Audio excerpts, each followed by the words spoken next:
So this is the book Observations Concerning the Increase of Mankind, Peopling of Countries, and etc. by Benjamin Franklin. This was a 1755 version, but this was written in 1751.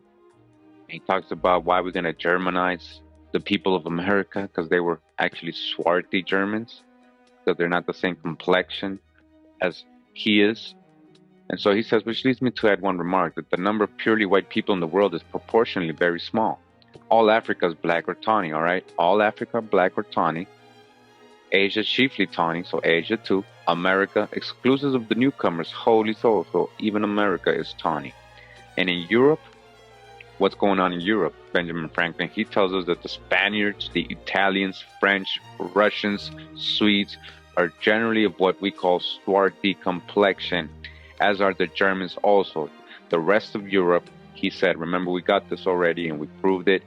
We saw all those so-called anthropological books from Europe describing the original inhabitants as swarthy black people, little dark men as they call them in many places, very short, 5 feet, 4 feet, 8, 4 feet 5, people that are very dark skinned.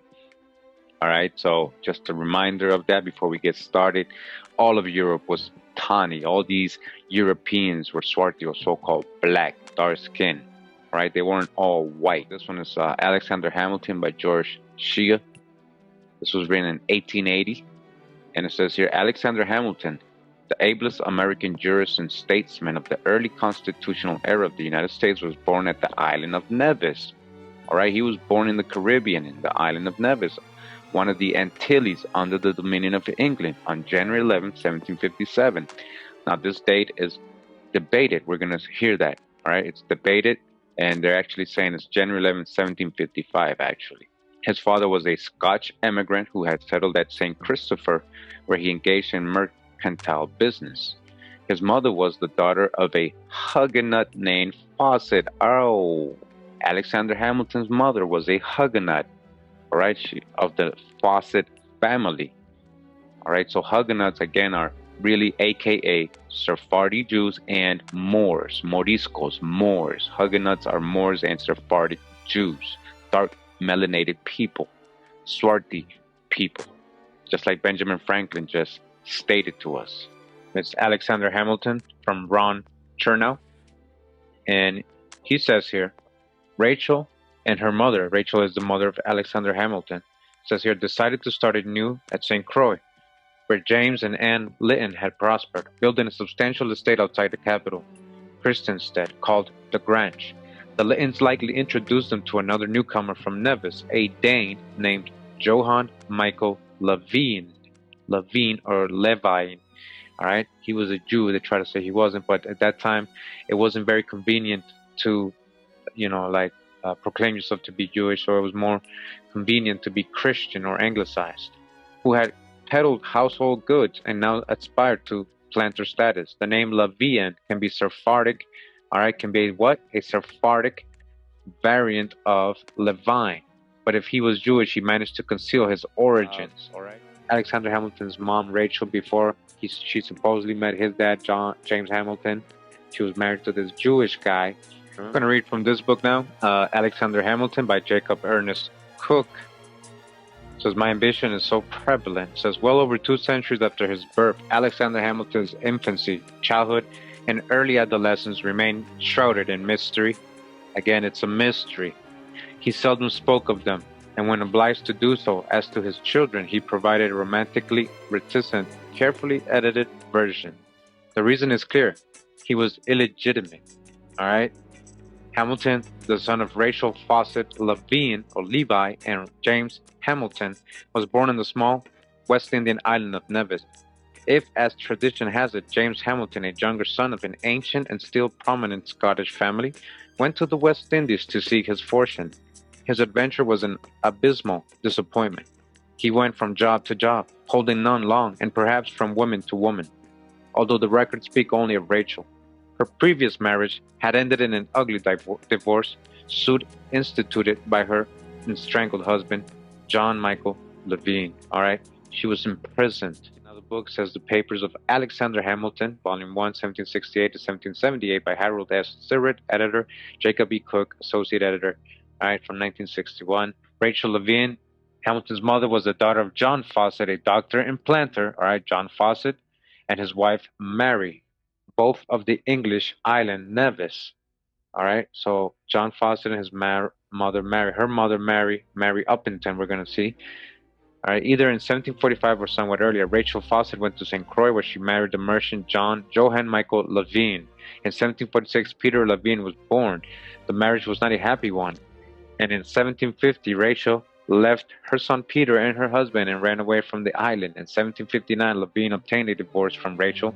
Shortly after leaving her husband, Rachel Levine had met James Hamilton, who was the fourth son of Alexander Hamilton, Laird of Grange in Stevenston Parish in Ayrshire, Scotland. All right, so Hamilton's supposed biological dad came from Scotland. All right, James and Alexander in 1765. James Hamilton moved his family to St. Croix soon after he returned to St. Kitts, leaving his family on St. Croix. He never saw them again.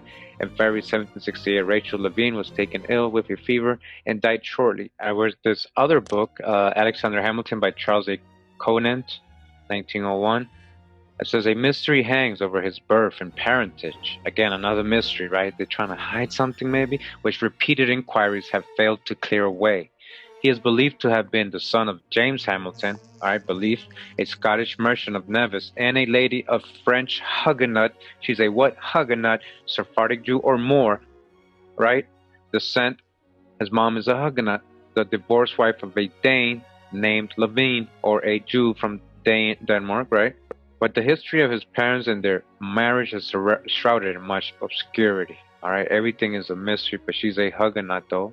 This is Rachel Buck Fawcett here on Ancestry.com, the mom of Alexander Hamilton, as you can see down here where he is, Alexander Hamilton. And this is her parents, John Fawcett and Mary Uppington. Remember, John Fawcett is a Huguenot, all right, French Huguenot. All right, so we're going to go to her dad, Jean Fawcett, MD. All right, just make a close up to the biography. This is Jean Fawcett, born around 1680 in the Saintonge province of France. His family were French Protestants. All right, Protestants. Remember, who's the Protestant? The Huguenots, known as Huguenots, but they were Sephardic Jews and Moors. Remember. Jean became a medical doctor and left Roman Catholic France for the British West Indies island of Nevis several years after the 1685 revocation of the Edict of Nantes. This is when the Huguenots got kicked out, right, by French King Louis the 14th. His name was anglicized into John Fawcett. It was anglicized, right? They assimilate. Remember what they do on Nevis, where he spent the rest of his life. He was the grandfather of the first treasurer of the United States, Alexander Hamilton, by his daughter Rachel Fawcett. All right, French Huguenots, John Fawcett. This is history. All right, and we're on Genie.com, and this is the mom of Rachel Fawcett, Mary Fawcett, or Uppington, Mary Uppington, right? The wife of Dr. John Fawcett. Remember, that's the anglicized way of saying it. So that's Mary Fawcett. That's his grandma. All right, she was married to John Fawcett. Alexander's maternal grandfather, John Fawcett, was a French Huguenot who had fled to the British West Indies island of Nevis in about 1658. All right, John Fawcett had been married before, also to a woman named Mary, prior to marrying Alexander's grandmother. John and his first wife had one child, a daughter named Anne. His mother's half-sister and Alexander's only maternal aunt. Now they say only here, but he has a Jemima. All right, we already got that. We're going to get some more. All right, so that's the story about John. And let me just back up so you can see. He's the father of Rachel Fawcett. All right, and Jeannie is going to show you that. Rachel Devine Fawcett. Right, Alexander Hamilton was born in Charleston, the capital of Nevis in the British West Indies. He was born out of wedlock to Rachel Fawcett Levine of partial French Huguenot descent, and James A. Hamilton, the fourth son of his Scottish laird Alexander Hamilton of Grange, Ayrshire. So we're talking about real history here, and this is the mom again of Alexander Hamilton, and this is her on Waikiki, Rachel Fawcett Levine, same thing. And we got Rachel Betty Levine here, formerly Fawcett, a.k.a. Fawcett, daughter of Jean Fawcett, M.D., and Mary Uppington Fawcett, right? And it says here that she had a sister named Jemima, and she was referred to as Aunt Jemima by Alexander Hamilton, right? Alexander Hamilton had an aunt named Jemima, sister of Jemima, right? Rachel had a sister named Jemima, and the aunt of Alexander on Jemima. All right, we're in this website, the JewishVirtualLibrary.org, and it says here Alexander Hamilton was born on the British island of Nevis in the West Indies on January 11, 1755. I see. This is the correct date. His mother was most likely Jewish. His mom was what? I thought she was a French Huguenot. Oh yeah, wait, that's almost the same thing. Because the what? The Huguenots are what? Sephardic Jews and Moors, right? So she was likely Jewish. Yes, she was. And his father, James Hamilton, was a non-Jewish Scotsman descended from the house of Hamilton in Ayrshire, Scotland. In the 1760s, Alexander attended a Jewish school in Nevis, which was housed in a synagogue in Charleston, the island's capital. The local Anglican school was not an option for Alexander because he was a bastard in the eyes of the church. His mother, Rachel, had never divorced her first husband, who was also Jewish. All right, her first husband, right, Levi, he was Jewish too, right? It was an arranged marriage because she was also Jewish. It was an arranged marriage. The Huguenots, that's what they did. And her union with James was therefore not technically marriage, making Alexander illegitimate. After completing his education in Nevis, Alexander moved to Charleston, South Carolina in search for a better life and career. He became George Washington's aide during the American Revolution, was the principal author of the Federalist Papers, and served as the United States First Secretary of Treasury under George Washington. Throughout the rest of his life, it seems that he had no affiliation with Judaism. Alexander Hamilton is most famous, however, for his death. He was killed in 1804 while dueling with Vice President Aaron Burr. Alexander Hamilton, who was Jewish, right, through his mom's side, maybe even through his dad's side, we just got to see, but definitely through the Huguenot side. And his sister is also a Fawcett, her sister, Rachel, which was Jemima Fawcett, right? Auntie Jemima. In the Rigsarkivet, the Danish National Archive, in a collection of legal documents from Christiansted St. Croix, there sits a 56-page booklet of the court proceedings for the divorce of Rachel Michael Levine v. Rachel Fawcett, which includes the court's record of the testimony of the three witnesses, because we will be referring to them repeatedly over the course of this talk. H.U. Ramsing, in his 1939 essay, first identified these witnesses from the court summons. The first witness, Jemima Gurley, was in fact, according to her own testimony, Rachel Fawcett's sister. Jemima Gurley was born Jemima Fawcett, then married a William Iles before marrying a Richard Gurley. That makes this Jemima Fawcett Iles Gurley the aunt of Alexander Hamilton. See Discovering Hamilton for an entire chapter about the interesting life story of Hamilton's Aunt Jemima and her children. Jemima is a Hebrew name. Jemima is a Hebrew name. Jemima, remember, Fawcett, Jemima Fawcett. These are Huguenots, these are Sephardic Jews, Moors. Jemima. And it's Alexander Hamilton, again by Ron Chernoff. All right, it says impressively thorough, superbly written, and carefully researched, Wall Street Journal.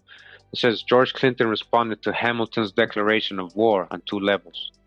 The governor almost certainly authored 7 essays signed Cato that set forth recent objections to the Constitution. Cato wanted a stronger Congress, more members in the House of Representatives, and a weak president restricted to one term. Then a pair of newspaper articles styled Inspector showed just how vicious the calumny against Hamilton would be. Hamilton was portrayed as the uppity Tom, S-word, right?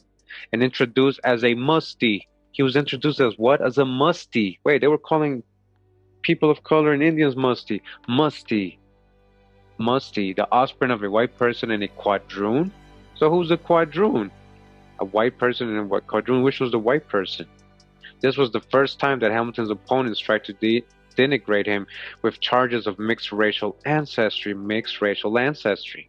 Tom S-word is mocked for his Creolean writing. And in Soliloquy, Tom, a conceit upstart and British lackey, says, my dear masters, I am indeed leading a very hard life in your service. All right, so they're talking about Hamilton like this, right? A musty, he's a quadroon, he's of mixed ancestry. Why are they saying that? Now, just real quick, Merriam-Webster's dictionary says musty. It says in an archaic, it says a person of 1/8 black ancestry, 1/8 octoroon, the offspring of parents of different races. Oh, so that's probably what it means more, different races. It says history and etymology for musty. It says modification and shortening of Spanish mestizo, just like saying mestizo. All right, Alexander Hamilton. Other book right here says Marcus Garvey, Life and Lessons, Robert A. Hill, editor, Barbara Baer, associate editor. So I know we're not reading about Marcus Garvey, but somehow in this book there's some info on Alexander Hamilton. All right, so let's get to that part. This is the part in the book. It says Alexander Hamilton. It says member of the Continental Congress and first U.S. Secretary of the Treasury. All right, was born on Nevis. He was from the West Indies, remember, one of the Leeward Islands near of St. Croix. He emigrated to the United States in 1772. The details of Hamilton's early life in the West Indies are still open to historical debate. They're still open to historical debate. It says, while most biographers have focused their descriptions on his youth, on the fact of his illegitimacy, the question of his racial heritage has also been raised. The idea that Hamilton, as biographer Marie Hedge put it, had Negro blood. All right, the biographer Marie Hedge, look it up. She said he has Negro blood. Hamilton has Negro blood. Who's the Negro in his family? We just went over his family, right? So which one is the Negro? James Hamilton, Rachel Fawcett, both of them, or which one? Was dismissed with repugnance by some historians, including Gertrude Atherton, who, when told on a research trip to the West Indies in 1902 that Hamilton was a mulatto, was always taken ill and confessed that where it is the truth, she would be unable to write the biography, since both enthusiasm and imagination would shrivel. Gertrude Atherton, The Hunt for Hamilton's Mother, North American Review, all right? So she actually wrote something, but she didn't believe it. Atherton subsequently discovered that all persons still living on Nevis with the surname of Hamilton, all right, maternal grandfather Fawcett, were black. All the people living in the island of Nevis who were named Fawcett were black. You hear that? They were all so-called black, people of color. Fawcett, these Huguenots, Sephardic Jew, Moors. This is what I'm trying to explain to everybody. All right, you see the connections. She recovered Hamilton's mother's name, Rachel Levine or Levine, from probate records in which 3 slaves were deeded to Levine by her mother, Mary Fawcett, but did not trace the intricacies of the racial relationship inherited in Hamilton's family background.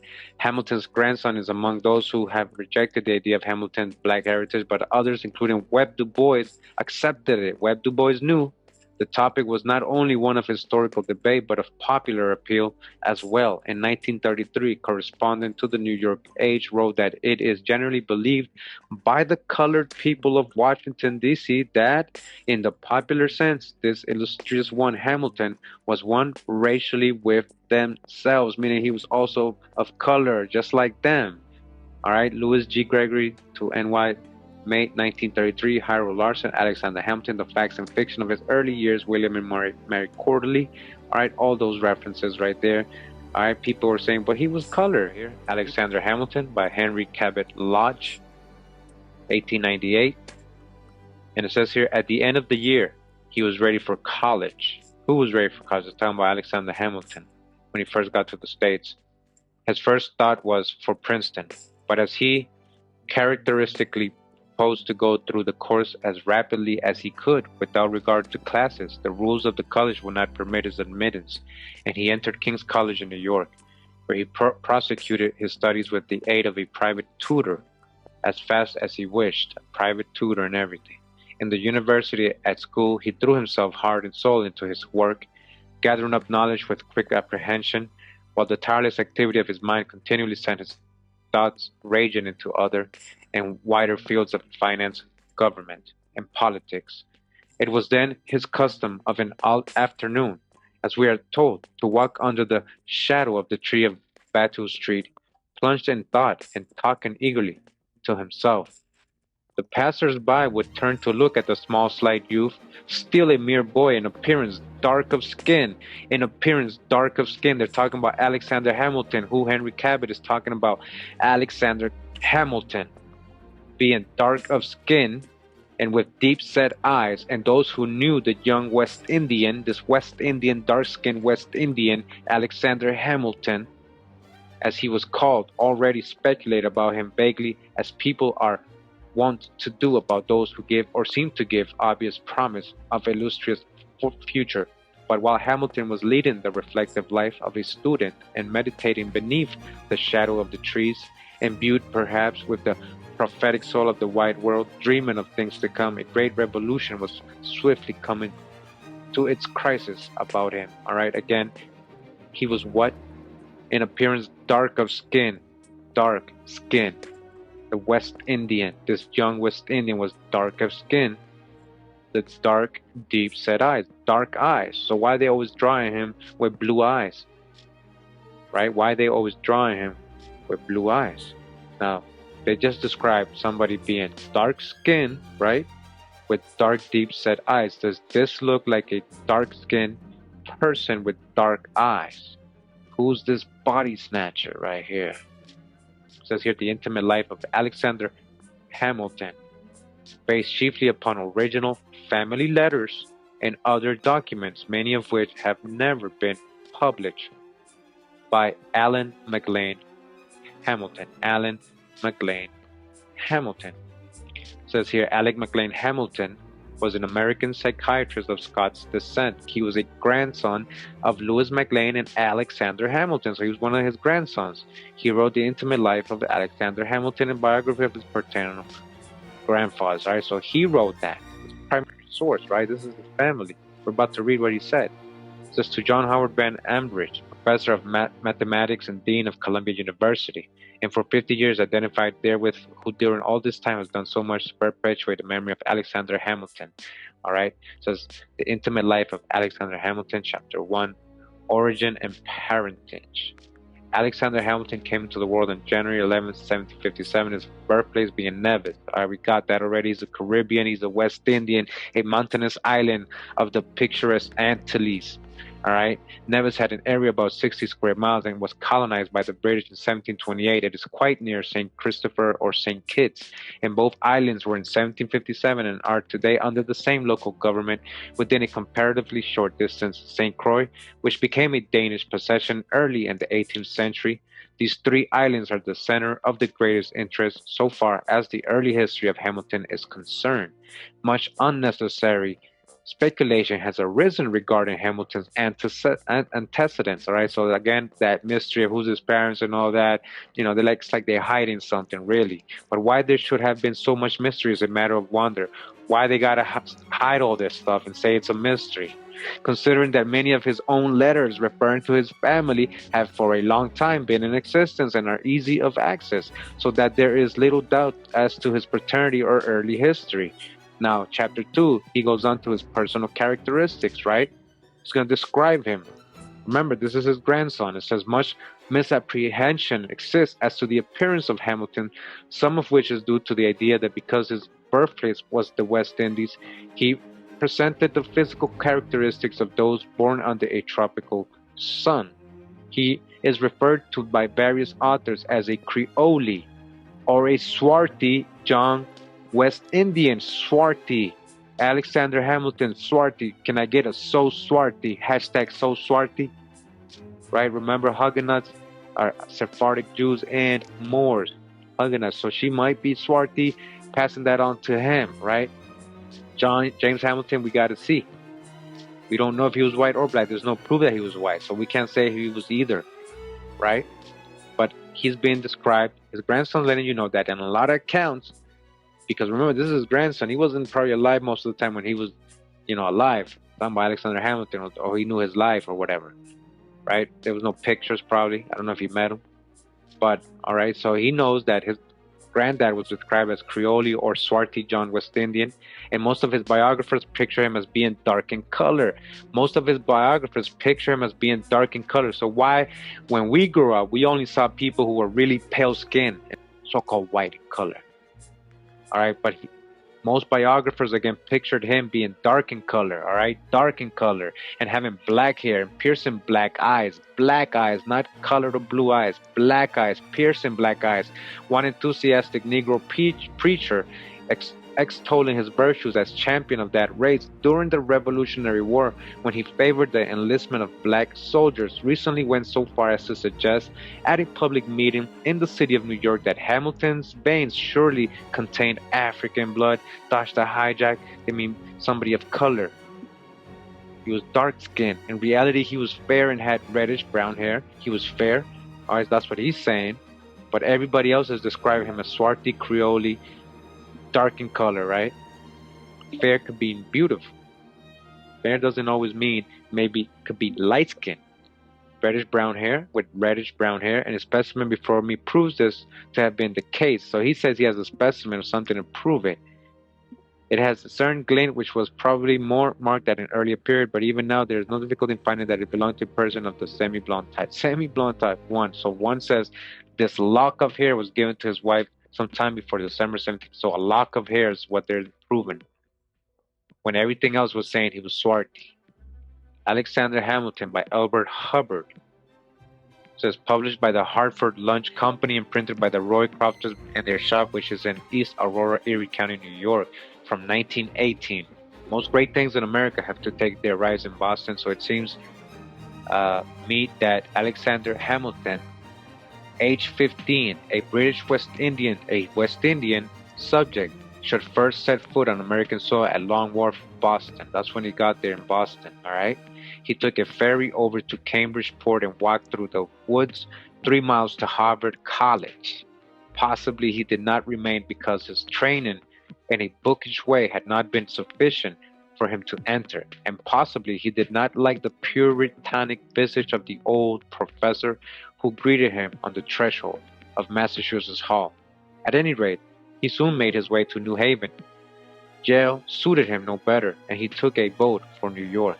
All right, so he didn't do good in Boston. Now, it is called Columbia now, because kings in America went out of fashion, and all honors formerly paid to the king were turned over to Miss Columbia, goddess of freedom.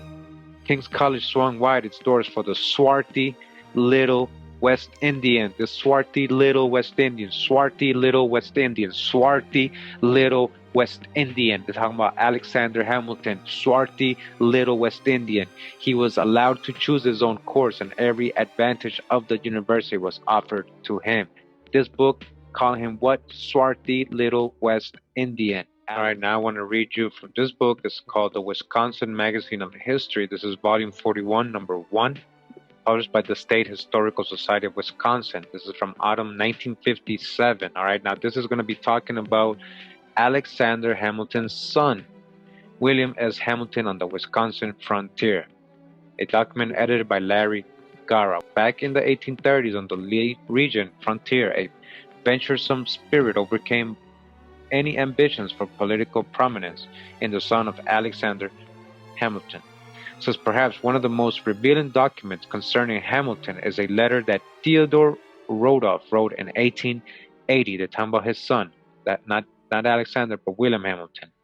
Rodolph, who had been a political opponent of Hamilton's, provided a detailed picture of him and his way of life in the Lead region frontier. So this son of Hamilton became a frontiersman, all right, probably trading Indians. It says in stature, Colonel Hamilton was of medium size, thick-set, and of a swarthy complexion. Swarthy complexion. Hamilton's son, Colonel William Hamilton, was what? Thick-set, medium-sized, and of swarthy complexion. Dark, black complexion, dark skin, dark complexion. And dress he was exceedingly negligent, I might say almost slovenly. Again, in this book, he is what? Swarthy complexion. This is the son of Alexander Hamilton.